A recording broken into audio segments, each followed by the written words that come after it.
বিসমিল্লাহির রহমানির রহিম। রাজশাহী বিভাগীয় অনলাইন স্কুলের পক্ষ থেকে প্রিয় নবম শ্রেণীর শিক্ষার্থীদের জানাচ্ছি অনেক অনেক প্রীতি এবং শুভেচ্ছা। আশা করি প্রিয় শিক্ষার্থী বন্ধুরা ভালো আছো এবং বাসাতে নিয়ম মেনে অবস্থান করছো। আর যেহেতু বাসাতে অবস্থান করতে হচ্ছে, স্কুলে যেতে পারছো না, তাই স্কুলের সামান্য আনন্দ পাওয়ার জন্য রাজশাহী বিভাগীয় অনলাইন স্কুলের পক্ষ থেকে যে আয়োজন, সেই আয়োজনের অংশ হিসেবে আমি মোহাম্মদ মাহমুদুল হক আলাউদ্দিন, সহকারী শিক্ষক ও শিফট ইনচার্জ দিবা, Pabna collectorate public school and college এর পক্ষ থেকে তোমাদের রসায়ন বইয়ের পঞ্চম অধ্যায়ের প্রথম লেকচার নিয়ে কথা বলবো। অর্থাৎ পুরো অধ্যায়টা আমরা 3 থেকে 4টে লেকচারে শেষ করব। তার মধ্যে আজকে প্রথম লেকচার বা প্রথম পার্ট।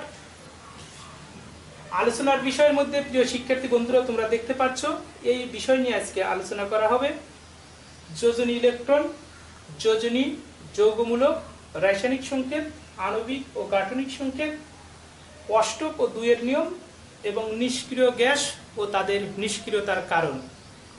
এই বিষয়গুলো নিয়ে আলোচনা করব। তাহলে প্রিয় শিক্ষার্থী বন্ধুরা আর দেরি নয়, খাতা কলম নিয়ে বসে পড়ো, আমাদের সাথে শেয়ার করো আমাদের এই ভিডিও থেকে তোমাদের পাঠ্য বইয়ের সাথে। দেখো ইনশাল্লাহ একবার শোনা বা দেখা 10 বার পড়া সমান, অতএব দেখলে বা শুনলে তোমাদের উপকৃত হবে, এই আশাবাদ ব্যক্ত করে দেখার আহ্বান জানিয়ে শুরু করছি আজকের আলোচনা। প্রিয় শিক্ষার্থী বন্ধুরা, যোজনী ইলেকট্রন। প্রথমেই আসি, যোজনী ইলেকট্রন কি? যোজনী ইলেকট্রন হচ্ছে সেই সংখ্যা যা একটা মৌলের ইলেকট্রন বিন্যাসের সবশেষ কক্ষপথে থাকে। একটা মৌলের ইলেকট্রন বিন্যাসের সবশেষ কক্ষপথে ইলেকট্রন সংখ্যাকেই যোজনী ইলেকট্রন বলা হয়। অর্থাৎ যোজনী ইলেকট্রন 1, 2, 3, 4, 5, 6, 7 ইত্যাদি হতে পারে। প্রিয় শিক্ষার্থী বন্ধুরা, কেমন আমরা কয়েকটা মৌলের যদি ইলেকট্রন বিন্যাস লিখি তাহলে আমরা অতি সহজেই বিষয়টি ক্লিয়ার হব। তাহলে দেখা যাক কয়েকটা মৌলের ইলেকট্রন বিন্যাস থেকে তাদের যোজনী আমরা কিভাবে বুঝতে পারি। প্রিয় শিক্ষার্থী বন্ধুরা, তোমরা এক একটা করে মৌলের নাম বলো। ওকে, sodium, sodium 1s2 2s2 2p6 3s1, এটা সোডিয়ামের ইলেকট্রন বিন্যাস। প্রিয় শিক্ষার্থী বন্ধুরা, ও অক্সিজেন বলছে, অক্সিজেন 1s2 2s2 2p4। প্রিয় শিক্ষার্থী বন্ধুরা, আরেকজন ক্লোরিন বলছে, chlorine 1s2 2s2 2p6 3s2 3p5। প্রিয় শিক্ষার্থী বন্ধুরা, হ্যাঁ আরেকজন আরেকটা বলেছে, ওটা লিখেই শেষ করে দেই। ফসফরাস কত? 15। 1s2 2s2 2p6 3s2, তাহলে কত হলো? 12 3p3।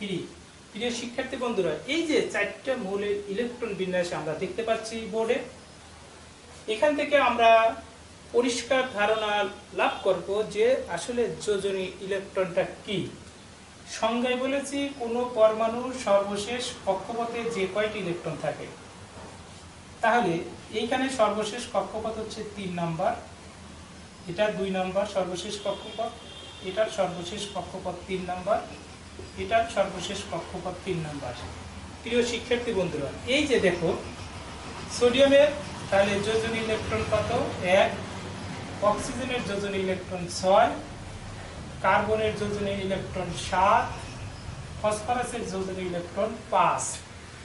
তাহলে আমরা অতি সহজেই বুঝতে পারি যে কোনো মৌলের ইলেকট্রন বিন্যাসের সর্বশেষ কক্ষপথে যে কয়টি ইলেকট্রন আছে সেই ইলেকট্রন সংখ্যাকে তার যোজনী ইলেকট্রন বলে। আশা করি প্রিয় শিক্ষার্থীরা বুঝতে পারছো। যদি না বুঝো তাহলে অবশ্যই তোমরা ভিডিওটির নিচে কমেন্ট করবা, পরবর্তী লেকচারে সেগুলো সমাধান দেওয়ার চেষ্টা করব আমি ইনশাল্লাহ। তাহলে আমাদের যোজনী ইলেকট্রন নিয়ে আলোচনা শেষ। যোজনী ইলেকট্রন কি? কোনো মৌলের বহিস্থ কক্ষপথের সর্বশেষ বা বহিস্থ বা সর্বশেষ কক্ষপথে যে কয়টি ইলেকট্রন থাকে তাকে তার যোজনী ইলেকট্রন বলে। সেই শর্ত মতে আমরা এখানে দেখতে পারলাম সোডিয়ামের যোজনী ইলেকট্রন 1, অক্সিজেনের যোজনী ইলেকট্রন 6, ক্লোরিনের 7, ফসফরাসের 5।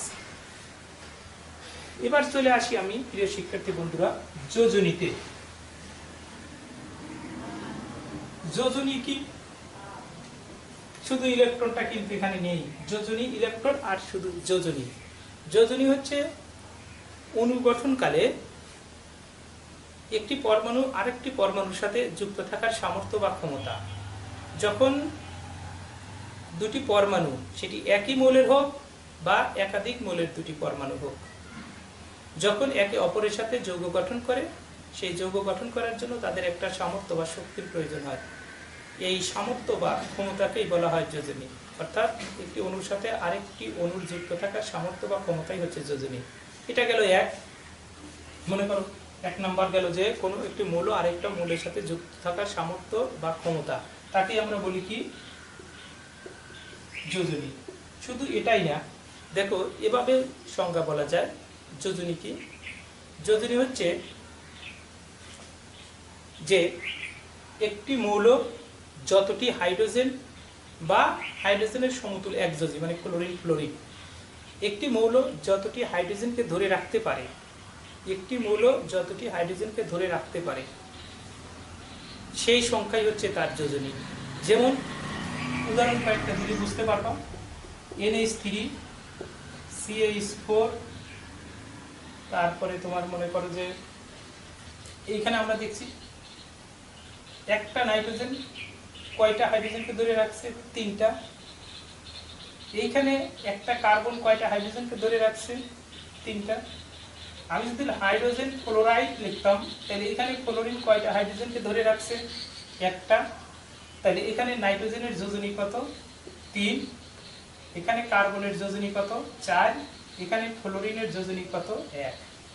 প্রিয় শিক্ষার্থী বন্ধুরা, তাহলে একটি পরমাণু যতটি হাইড্রোজেন পরমাণু বা একযোজী ক্লোরিনকে ধরে রাখতে পারে সেটাই তার যোজনী। এটাও আমরা বলতে পারি। অথবা আমরা এভাবেও বলতে পারি একটি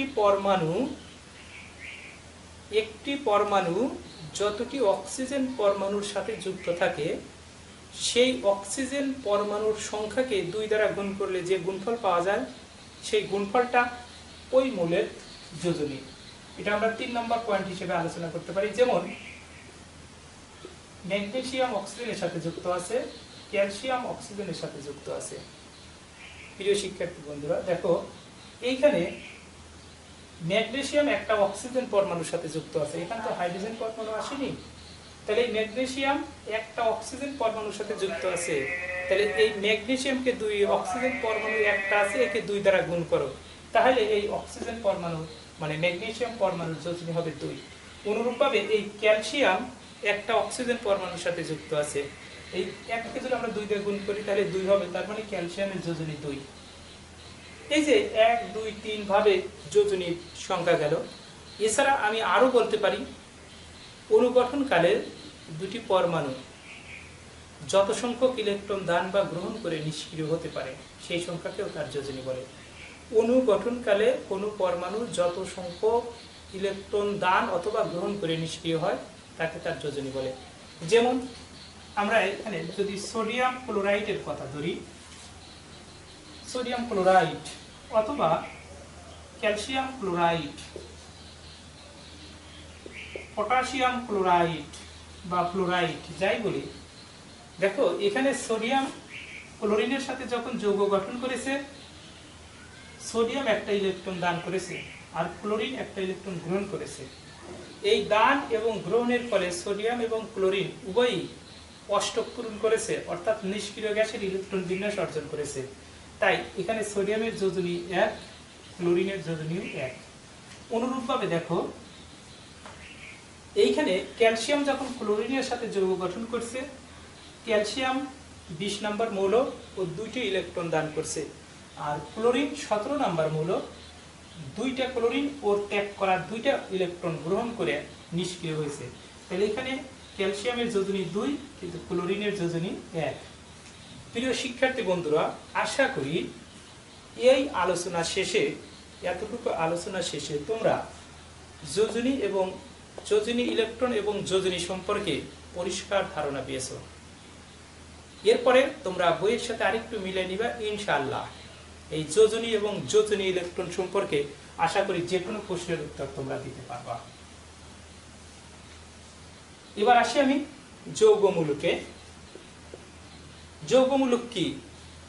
যৌগমূলক আসলে একটা পরমাণু গুচ্ছ। যৌগমূলক হচ্ছে পরমাণু গুচ্ছ। কিরকম পরমাণু গুচ্ছ? একাধিক পরমাণু যখন একত্রে যুক্ত হইয়া একটা দল বা গ্রুপ গঠন করে, যা রাসায়নিক বিক্রিয়ায় অপরিবর্তিত থেকে একটি মাত্র পরমাণুর ন্যায় আচরণ করে বা একটা আয়নের ন্যায় আচরণ করে। একটা পরমাণু না, আরো ডিপলি বললে একটা আয়নের ন্যায় আচরণ করে, তখন ওই পরমাণু গুচ্ছকে বলা হয় যৌগমূলক। আয়নের ন্যায় এজন্যই বলা হলো কারণ যৌগমূলকগুলো আমরা সব সময় দেখব আদানযুক্ত। যৌগমূলকগুলো কি প্রিয় শিক্ষার্থী বন্ধুরা?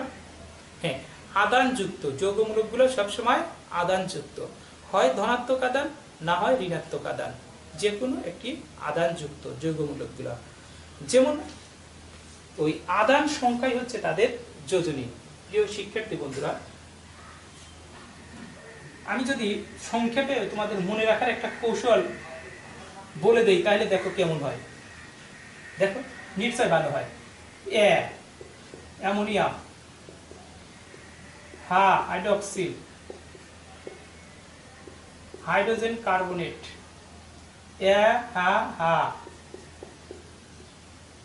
না না, কা সা সা। এছাড়াও আছে ফসফেট আর PH4 ফসফোনিয়াম। প্রিয় শিক্ষার্থী বন্ধুরা, এই যে এই কয়টা যৌগমূলকের নাম তুমি যদি সহজ কৌশলে মনে রাখো, আমি যোজনীর সিরিয়াল অনুসারে পর্যন্ত সাজিয়েছি, এখানে আরেকটু ব্যতিক্রম লক্ষ্য করা যাচ্ছে। না না, এদের সবার যোজনী এক। Ammonium, hydroxyl, hydrogen carbonate, nitrate, nitrite. প্রিয় শিক্ষার্থী বন্ধুরা, এটা নাইট্রেট আর এটা নাইট্রাইট, উভয়ের যোজনী এক। এটা নাইট্রেট NO3 আর এটা নাইট্রেট NO3 আর নাইট্রাইট NO2। যেটা অক্সিজেন সংখ্যা বেশি সেটা বাংলা বানানে অক্ষর কম, এটা মনে রাখবা। আর যেটা অক্সিজেন কম সেটা বাংলা বানানে অক্ষর বেশি। তাই এটা হচ্ছে নাইট্রেট, এটা হচ্ছে নাইট্রাইট। এদের সবার যোজনী এক। আর প্রিয় শিক্ষার্থী বন্ধুরা, এই যে কার্বনেট, সালফেট, সালফাইড, দেখো একটা সালফেট আর একটা সালফাইড, বাংলা বানানটা খেয়াল করো। সালফেট,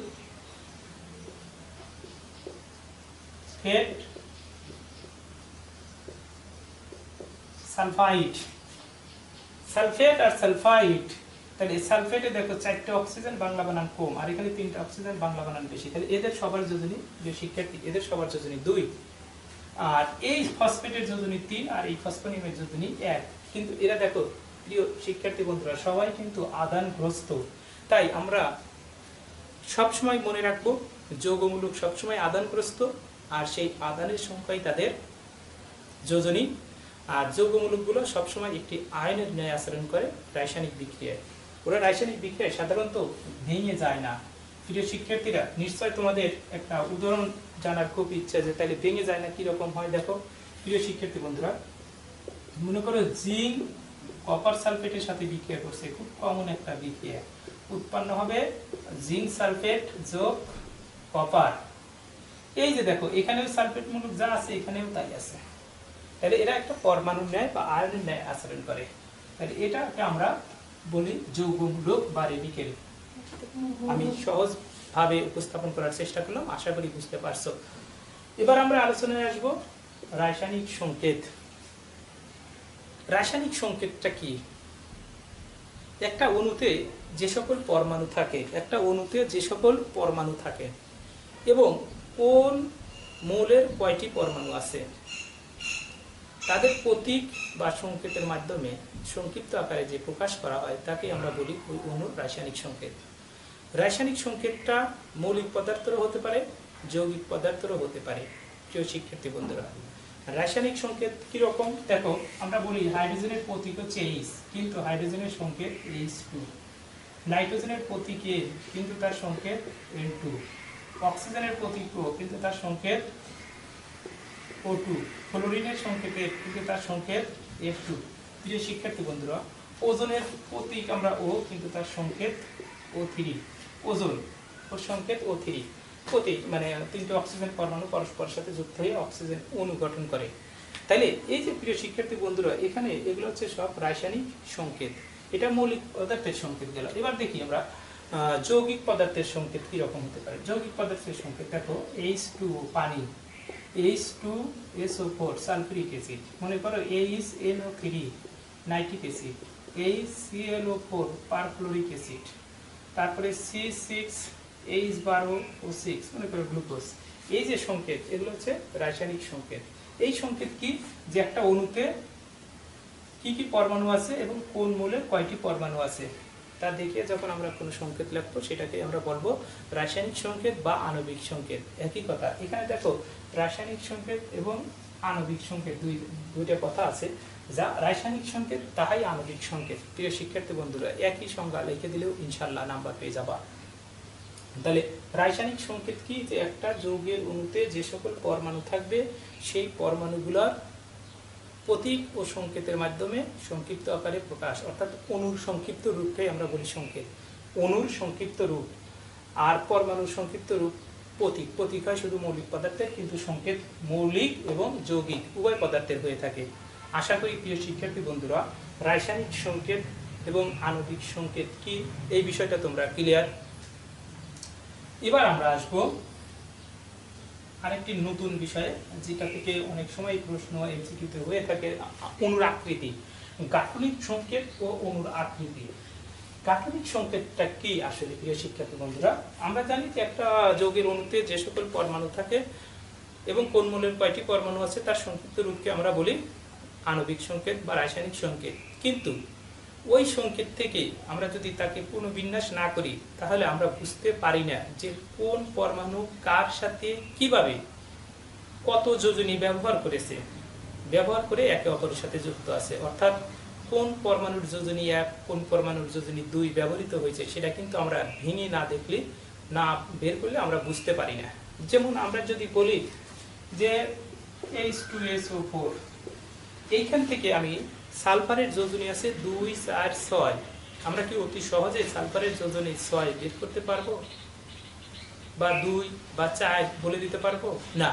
কিন্তু আমরা যদি গাঠনিক সংকেত লিখি প্রিয় শিক্ষার্থী বন্ধুরা, তাহলে আমরা অতি সহজেই বলে দিতে পারবো। ঠিক আছে, এটার গাঠনিক সংকেত আমি দেখাবো। তার আগে আমি তোমাদের বইয়ে যে গাঠনিক সংকেত কয়েকটা আছে সেটা নিয়ে আমি একটু কথা বলবো। দেখো প্রিয় শিক্ষার্থী বন্ধুরা, এই একটা যৌগ C3H8, এই যৌগটির নাম কি জানো?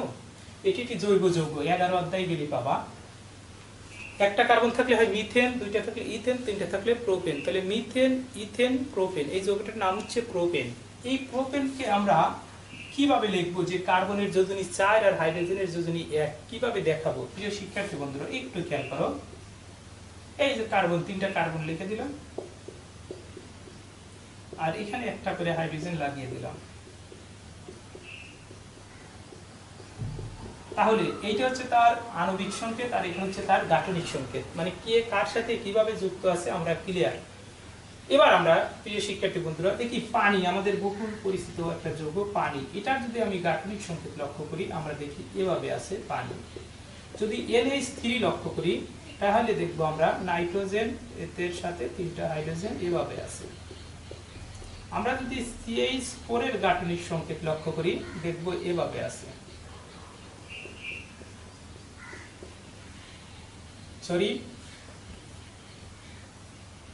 আমরা যদি কার্বনের গাঠনিক সংকেত লক্ষ্য করি, আমরা যদি মিথেনের গাঠনিক সংকেত লক্ষ্য করি তাহলে দেখব এভাবে আছে। অর্থাৎ কার্বনের যোজনী 4, নাইট্রোজেনের যোজনী 3, এখানে অক্সিজেনের যোজনী 2, কিন্তু হাইড্রোজেনের 1, হাইড্রোজেনের 1, হাইড্রোজেনের 1। প্রিয় শিক্ষার্থী বন্ধুরা, এই যে পানি H2 আণবিক সংকেত, এটা হচ্ছে তার গাঠনিক সংকেত। NH3 অ্যামোনিয়া আণবিক সংকেত, এটা তার গাঠনিক সংকেত। CH4 মিথেন, এটা তার আণবিক সংকেত, এটা তার গাঠনিক সংকেত।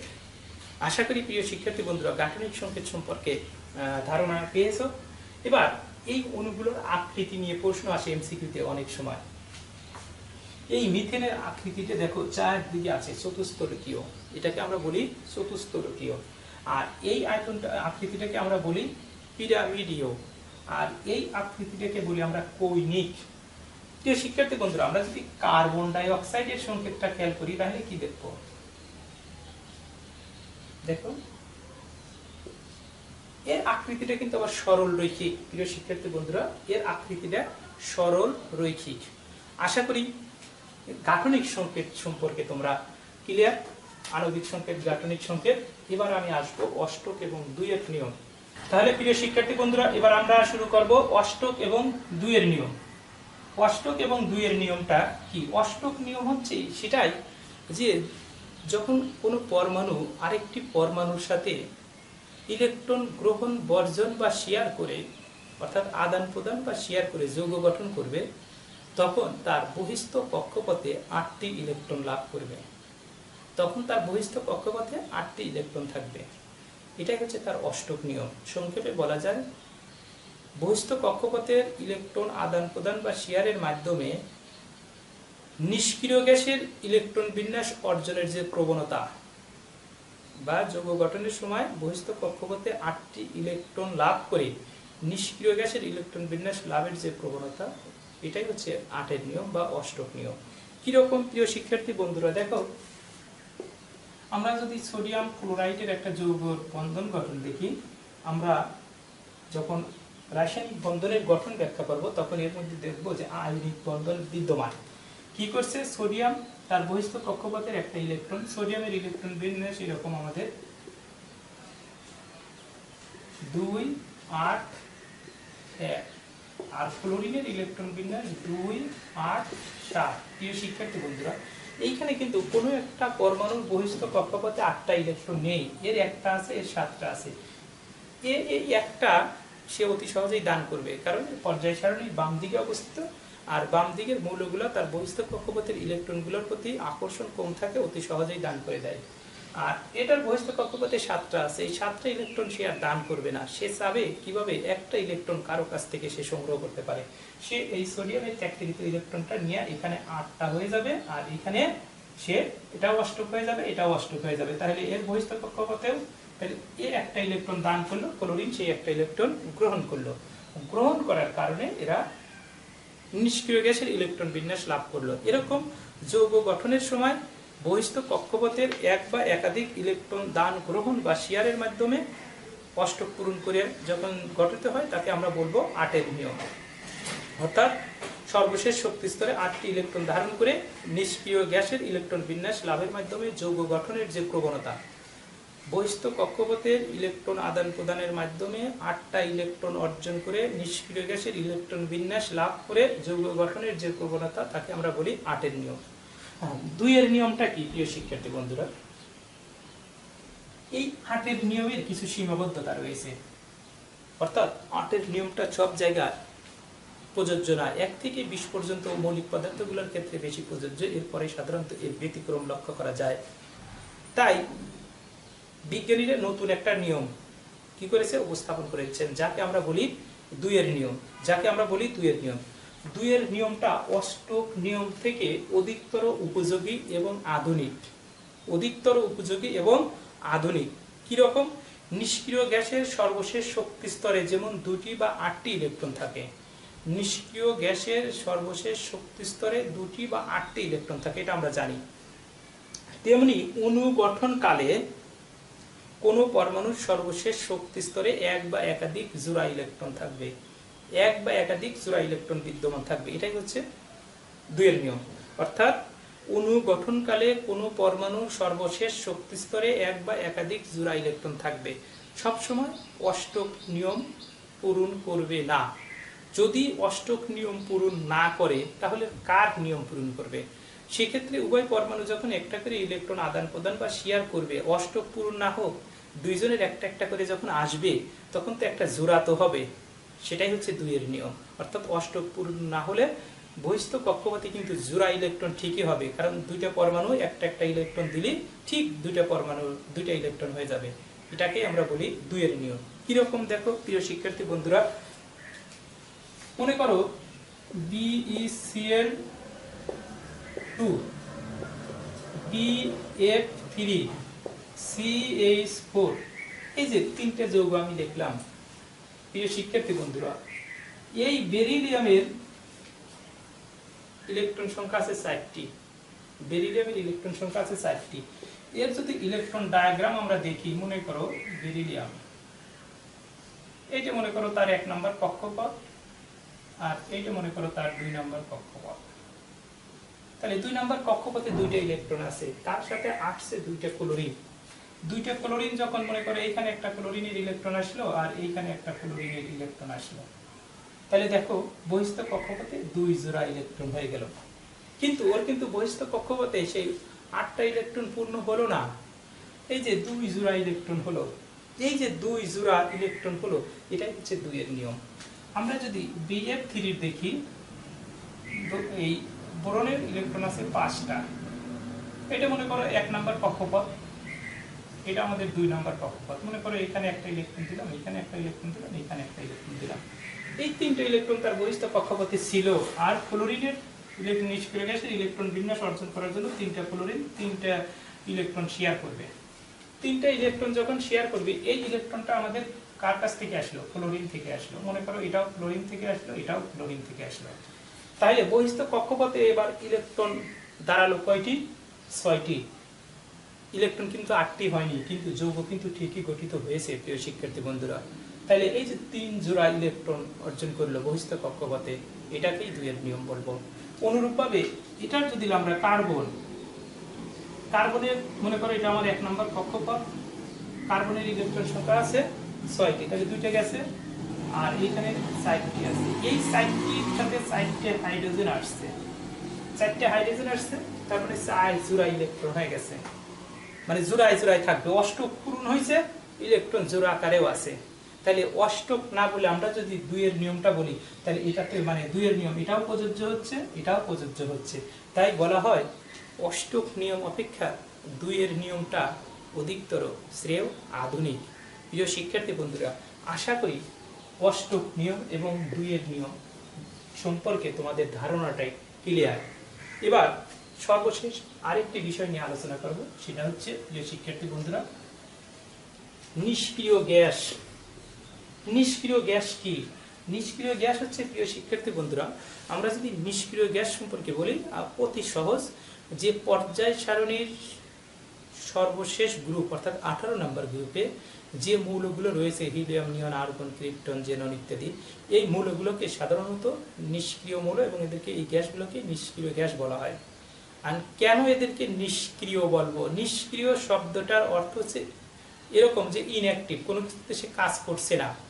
আর সক্রিয় মানে সে সব কিছুতে কাজ করছে। আর কাজ করতে তারা কিন্তু ধান পাট কাটতে যাবে না, তারা কি করবে? একটা পরমাণু আরেকটা পরমাণুর সাথে বন্ধন গঠন করবে, সেটাই তাদের কাজ।